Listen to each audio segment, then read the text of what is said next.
Дали ти би прифатила 80.000 денари помалку годишна плата само поради твојот пол? Не би прифатила, али доста често, бидејќи во бизнис светот, многу мислам дека е потешко за жена, барем од моје лично искуство, сум правила компромиси. Секако дека не. Да имам исти знаења и одговорности, па мислам дека нема никој кој што би кажал да.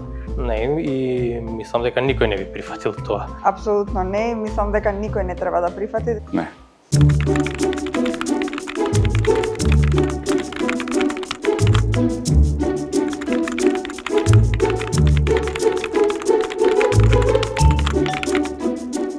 Што значи финансиска независност за тебе? Да чувствувам дека ги имам работите под контрола. Да успевам што помалце да се ослонам на платата. Да можам да си приуштам тоа што сакам без да се устручавам. Да си приуштиш она што може да ти падне на памет. Можноста да уживаш во плодовите од твојот труд. Кој мислиш дека повеќе размислува за штедење, мажите или жените? Тоа е до човекот.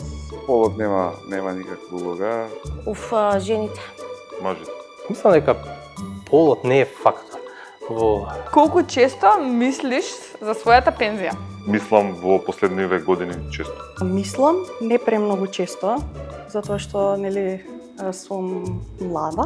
Знам често да имам апликација на која можам да ја следам мојата пензија. Можам да ги следам моите уплати во третиот столб и знам често да си направам калкулација. Како си го замислуваш животот во пензија? Некоја мала викендичка на страна од градот, уживање со блиските, работење некој хоби кој те исполнува. Го замислувам дека можеби и порано ќе одам во пензија, бидејќи за мене не е страшно да одиш во пензија, иако кај нас повеќето го гледаат дека е крај на светот. Позитивно гледам на деновите кои што ме очекуваат во пензија, дека повеќе ќе правам работи кои што едноставно во кои што уживам. А за тоа факт е дека треба да се мисли уште од сега и да се почне да штедиме уште од сега, да инвестираме. Се надевам покрај плажа, покрај море и без греши.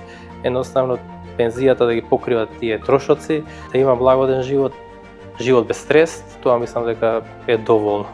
Со куќа покрај море, со голем двор, со некоја градина, со семејството и дефинитивно ова пропратено со повремени крстарења низ светот. Па, хедонистички, како и сите.